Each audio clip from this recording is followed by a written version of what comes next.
Welcome back to the office at Whitetail Ridge, everyone. And today I wanted to talk about a couple of small differences between homesteaders and preppers.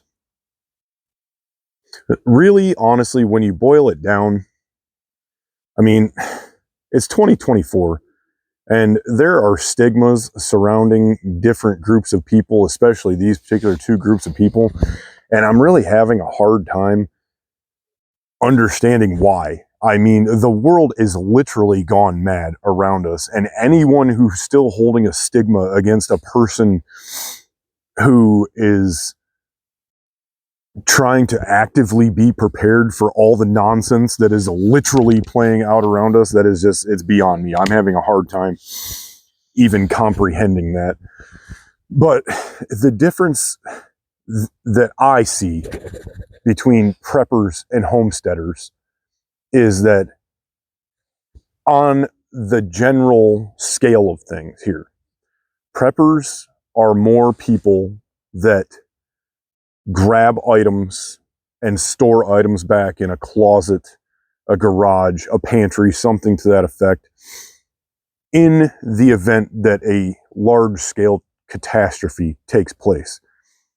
At least that is my general understanding of it. And that could be a multitude of things, whether it be some kind of crazy war that happens, or some kind of biological incident or something along those lines.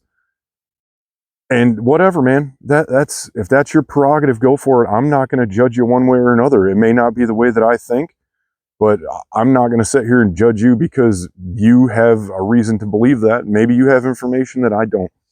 Is what it is. And then you have people like me that are homesteaders. And as far as I am concerned, homesteaders are basically just active day-to-day preppers. That's really it.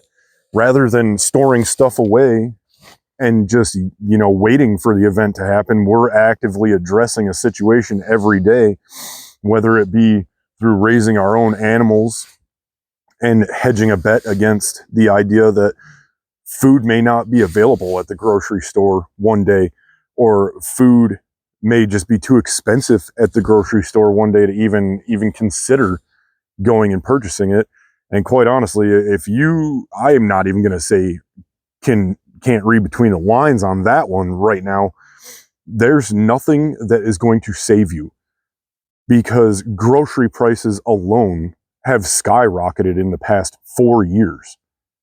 I mean, absolutely insane. So if you can't just see the writing on the wall with that one, there's no saving you. There's no help for you.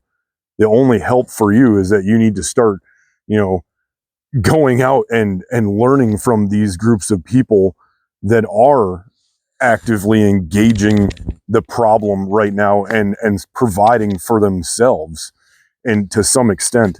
And there's other things to look at in this as well, where like prepping or homesteading, especially prepping, for one person may not be the same as it is for another. Prepping for one person could be something as simple as having a two-way radio that they can communicate with family members in a certain location.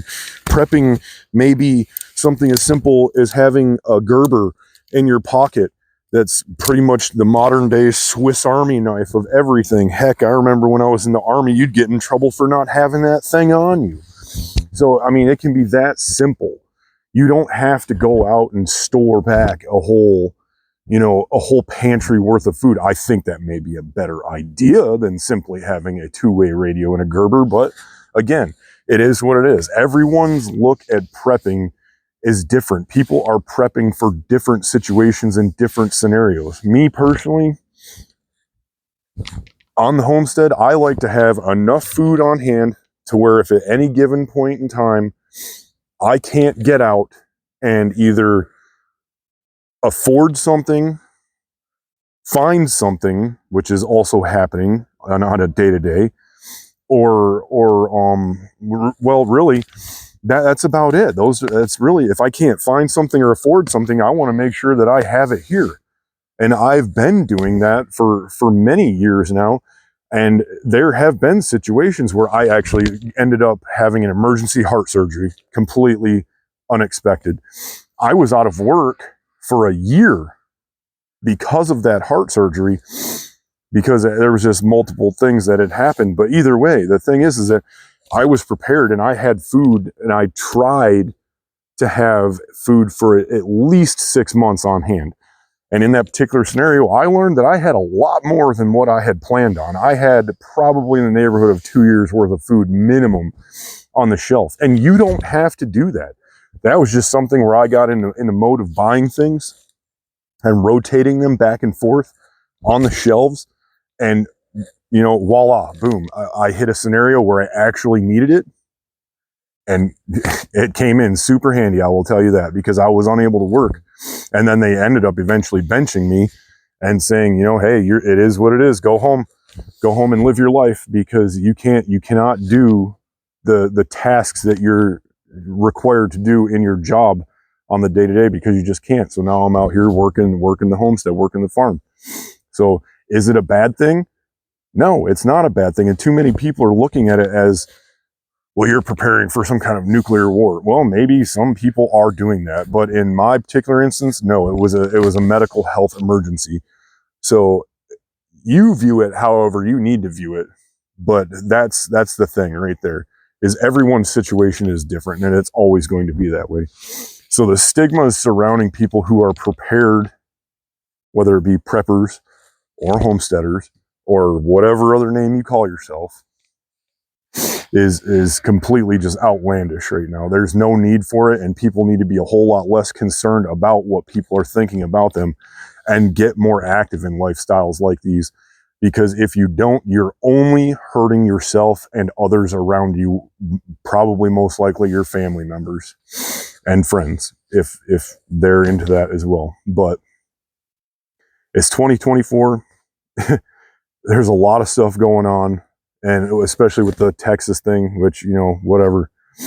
I don't really want to dive too far off into stuff here, but another potential emergency is that our government alone is actively pushing what appears to be, if you can read between the lines, and again, it doesn't take a whole lot of reading, but it sure seems like they're pushing for some form of civil war. And that is my opinion. I'm going to leave it at that. But I'm going to tell you right now that if something like that breaks out, you are going to be better off being in one of these two camps rather than being a normie. And in normies, man, I'm telling you what right now, you better find yourself some good prepper friends, some good homesteader friends, and start learning from them, because you're more likely to make it through a large-scale disaster having them as friends, asking them questions, learning from them, being actively engaged in the lifestyle, because that's what it is. It is a lifestyle. Because when push comes to shove, the people who are not prepared to any extent, you're not going to be able to knock on a door and expect one of these people, up to and including myself, to just take you in. It's not going to work that way. It just isn't. People are preparing for certain things for certain reasons and have certain amounts of items and certain types of items on hand in order to take care of said situation. So I don't know. This was supposed to be one thing, and I'm kind of going a different direction, but not really. I mean, it all fits together. You really need to just not worry about what people are thinking in today's world about what you're doing with your life, as far as the stigma surrounding, well, this guy's preparing for something and it looks weird. Good for you, it looks weird. I'm glad I look weird. I would rather look weird right about now and be prepared than look quote unquote normal and wow, just be standing there with my ass hanging out. It just doesn't make any sense. But yeah, I'm getting carried away. I'm getting carried away. I'm starting to get a little excited about this shit. So sorry for swearing. But yeah, it's being prepared is better than not. And whether you call yourself a prepper or call yourself a homesteader, it's better to be one of those than a normal, quote unquote, normal person. And I would highly encourage you to get out and learn from these groups of people, because the time is coming, and it's coming a lot more rapidly than what I think a lot of people want to believe, which is terrifying. And I honestly hope that I'm wrong, but it's not looking good. Just to put it simply, I mean, it's not looking good. But either way, those are my 2 cents. Preppers and homesteaders, one's actively engaged in the prepping method every single day and testing their skills out, and the other one is simply storing stuff away in the event that something happens. Both are good in my book, but I prefer the one that I'm in, because at least I know that I'm trained and proficient in the tasks that I have at hand and am prepared at any time to do anything. Not saying that preppers don't do that, but the vast majority don't. So thanks for watching, and stay tuned for more videos to come. Have an amazing evening, everyone.